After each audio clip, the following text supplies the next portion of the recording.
This is The Minimum Commitment, film theory in small doses, where vengeance isn't victory and belief cuts deeper than the sword.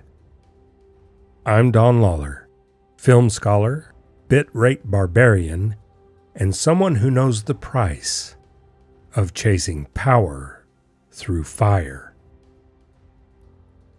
Let's get into it.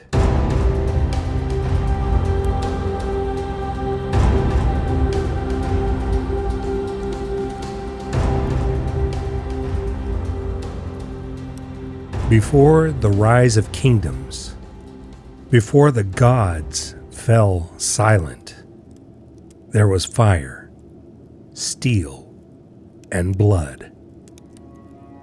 Conan the Barbarian by Milius opens with slaughter. A small village consumed by flames, its buildings reduced to ashes.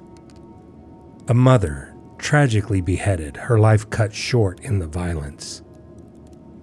A young boy forced into slavery, robbed of his freedom and innocence.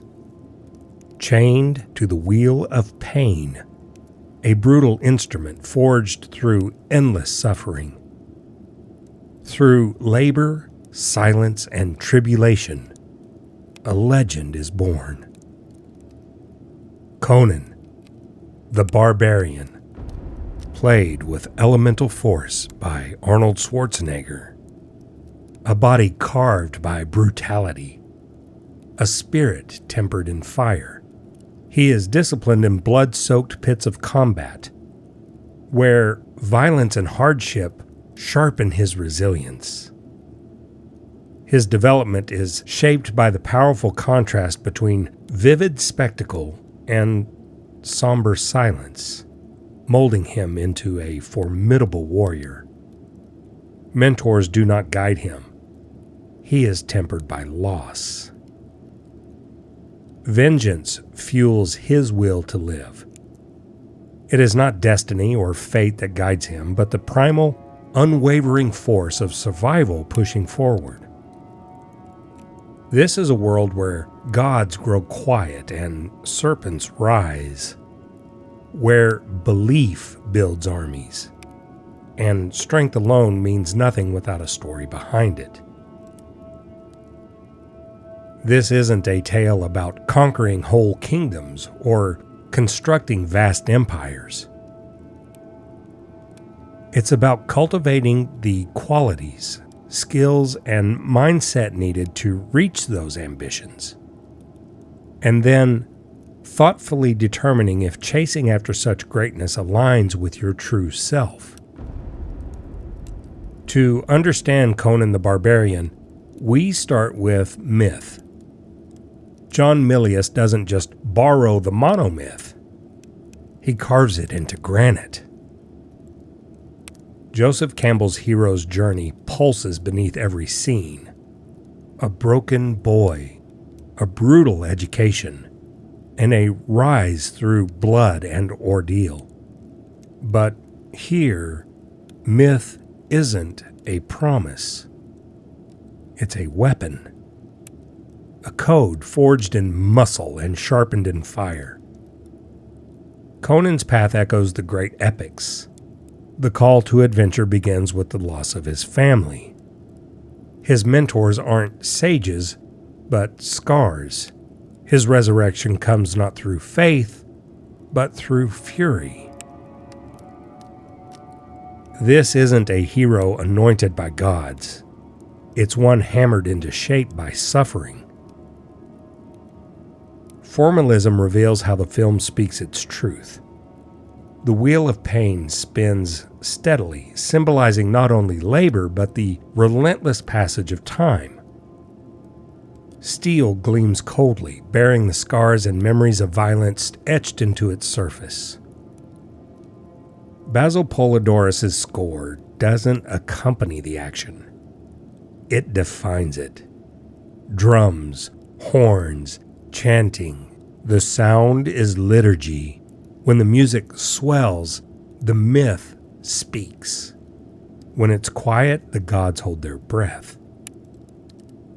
The emotion conveyed is not hope, but an ominous sense of fate approaching.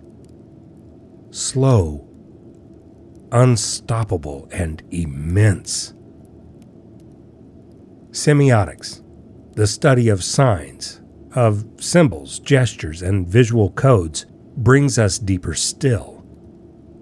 The sword is more than a weapon.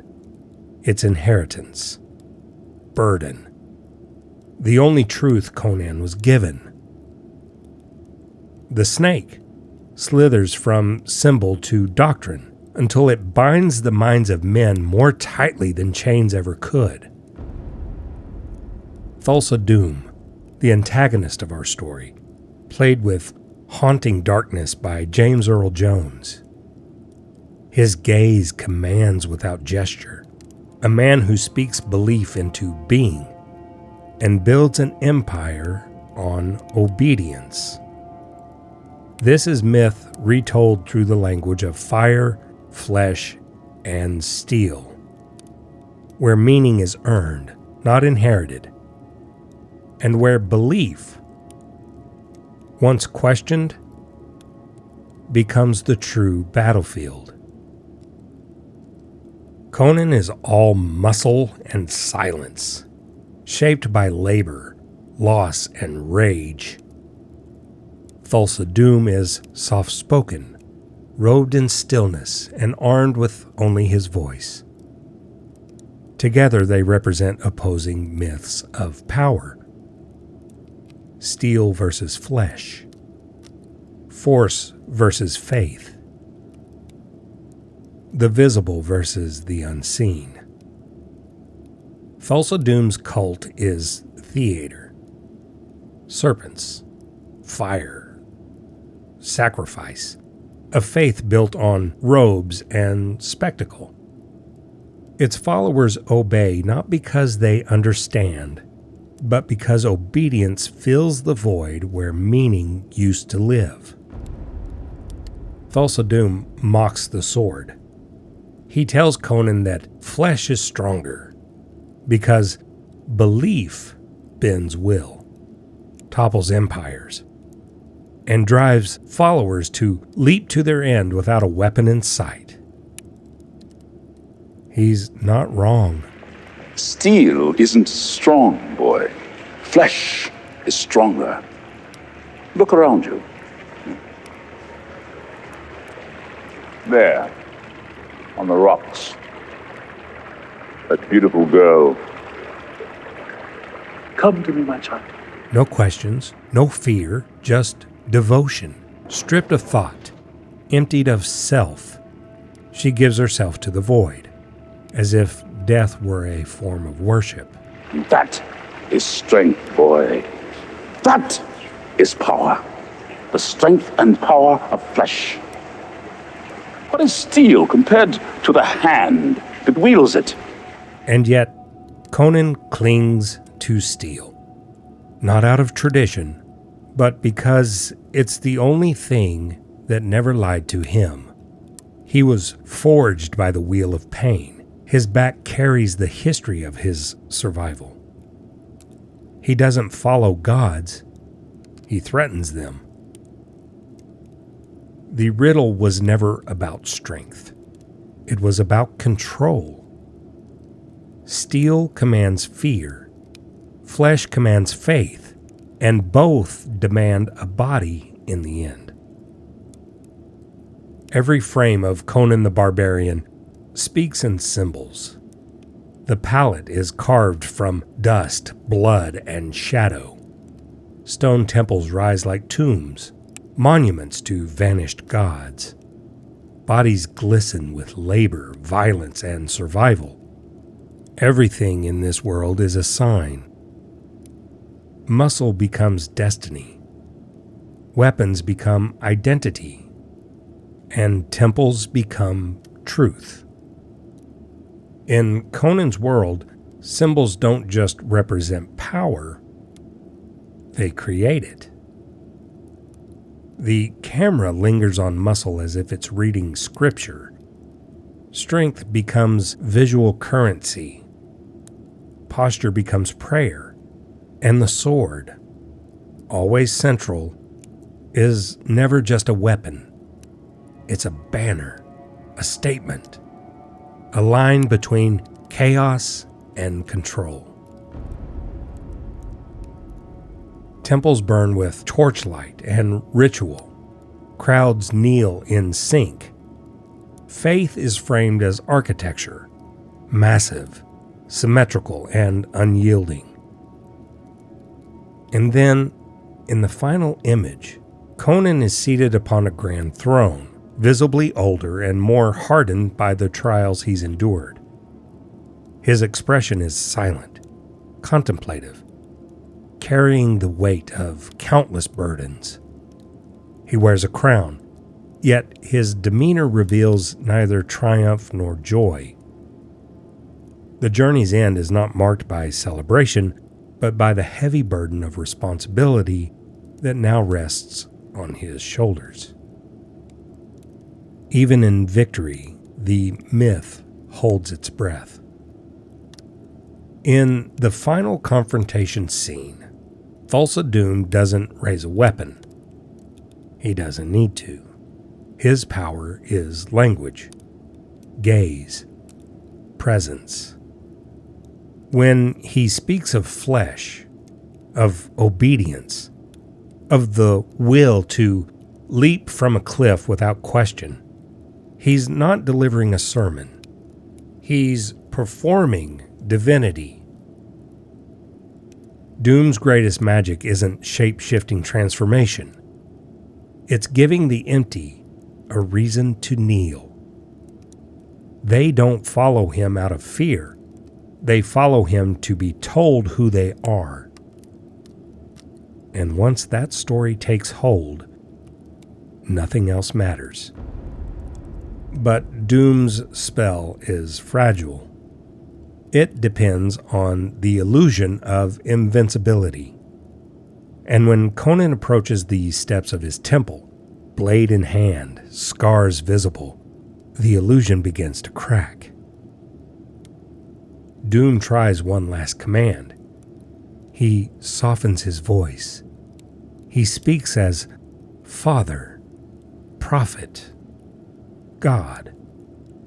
And Conan, raised in suffering, forged by silence, responds with steel. The sword swings, the head falls, and the people watch their god die. Conan doesn't just end a life, he ends a belief system. Thulsa Doom's words weren't threats, they were promises, spoken with certainty, draped in purpose. He didn't rule with steel or flame. He ruled with belief. Thulsa Doom is the kind of villain who believes he's saving you. And that's the most dangerous kind. Power speaks in many tongues. Steel, flesh, fire, devotion. But beneath each is the same hunger, to be obeyed, to be believed. Conan the Barbarian isn't a tale of good and evil. It's a tale of what endures when both collapse. Conan is not a destined hero. He is molded by hardship, shaped, broken, and then reforged through relentless struggle. His story doesn't aim to inspire audiences, but instead requires a witness to its raw, unvarnished truth. By the time he ascends the throne, he wears no joy in his crown, only the weight of everything he's destroyed to earn it. He loses faith. He loses love. And still he survives. Because here, only the living write the legend. And survival is the ink that stains the page. The temples fall. The serpents burn. But belief doesn't die. it changes shape. And power waits patiently for the next hand to reach for the sword. That's your thought for the day. Minimum commitment, maximum meaning. See you next time.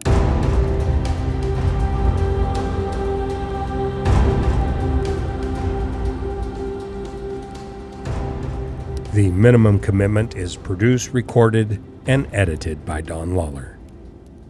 Music by Don Lawler.